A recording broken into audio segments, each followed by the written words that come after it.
Le colonel Halt était le responsable de cette base militaire de l'OTAN. Au début, il n'a pas cru à ces histoires. Quand j'ai été au poste de police militaire, un sergent a commencé à rire et j'ai dit « Qu'y a-t-il d'aussi drôle ?» Et il m'a dit hier soir « Burroughs, Peniston et Kovanicek étaient dans la forêt pour chasser l'OVNI toute la nuit. » Évidemment, j'ai ri de la blague car c'était plutôt drôle. Mais 2 jours plus tard, le colonel Halt est appelé par le chef de la police militaire de la base. L'objet non identifié serait de retour. Le colonel part aussitôt sur place avec une douzaine d'hommes.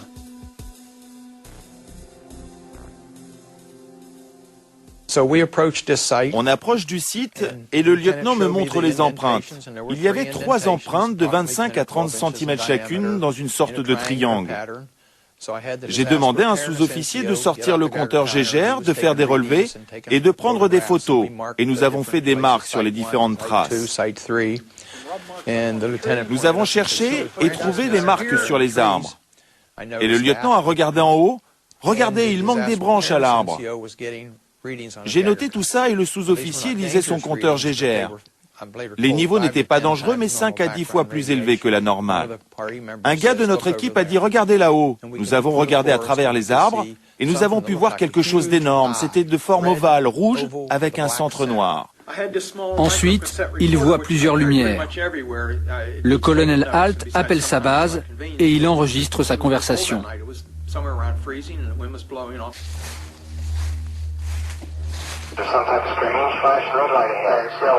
I saw a yellow tinge in it too. Weird. It appears to be maybe moving a little bit this way. It's coming this way. It is definitely coming this way.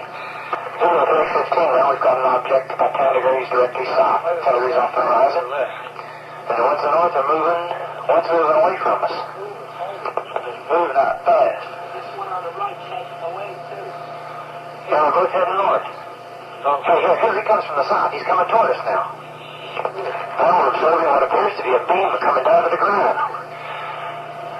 This is unreal. L'objet a reculé. Il est retourné sur le champ du paysan. Il est resté stationnaire pendant un petit moment, et puis silencieusement, le plus juste c'est de dire, il a explosé. Il s'est transformé en 5 objets et a disparu. Juste comme ça, il n'y avait pas de bruit, rien. Le colonel Halt rédige un rapport pour le ministère de la Défense britannique. Il raconte en détail ce qui s'est passé.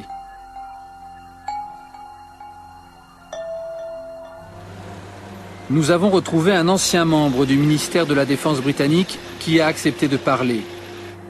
Nick Pope a travaillé 21 ans au ministère de la Défense. Pendant 3 ans, il était en charge du bureau 2A. Derrière cette appellation se cachait en réalité le bureau de recherche sur les ovnis au Royaume-Uni. Ce sont eux qui ont travaillé sur cette affaire de Rendlesham. L'affaire de la forêt de Rendlesham est la plus célèbre affaire d'OVNI. Elle est intéressante car il ne s'agit pas seulement de lumière dans le ciel. Nous avons un rapport clair et de nombreux témoins militaires qui parlent d'un engin qui a atterri. Il a laissé effectivement des traces physiques, des marques sur le sol et aussi des radiations.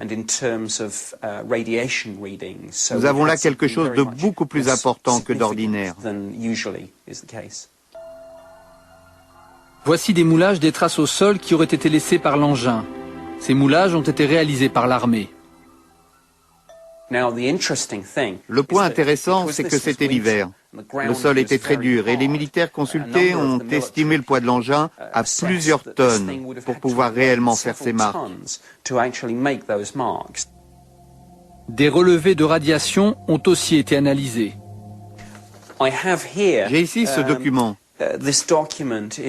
C'est l'expertise des équipes du ministère de la Défense sur les radiations relevées par le colonel Halt sur le terrain. Et il dit que ces niveaux sont nettement supérieurs à la normale.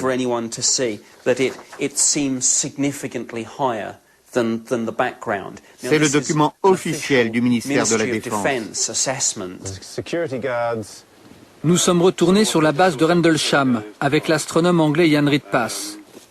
Ce scientifique reconnu démontre régulièrement les supercheries liées aux soi-disant apparitions d'objets volants non identifiés. Jan Ritpas pense que le colonel Halt s'est trompé. De nuit, il nous conduit à l'endroit exact où les militaires américains pensent avoir vu l'OVNI.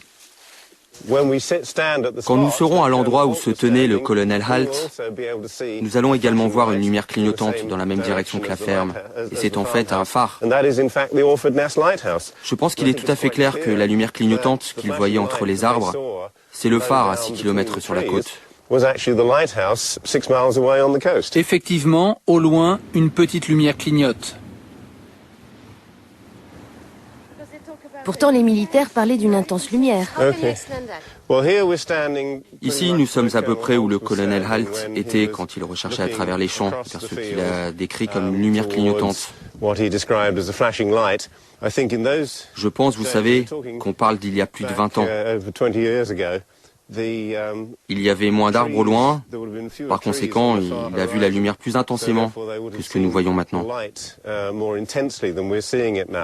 Il n'était pas là. Vous avez déjà vu un phare se déplacer au-dessus de la forêt, venir vers vous et exploser en 5 objets? Les objets étaient là et le phare là-bas. C'est tout ce que je peux lui dire. Quant aux traces trouvées dans le sol, l'astronome britannique a aussi une explication.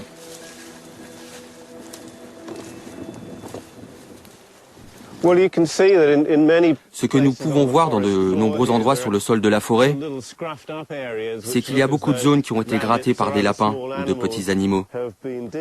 Cela ressemble un peu à ça. Ils en ont trouvé et ils ont interprété cela comme des traces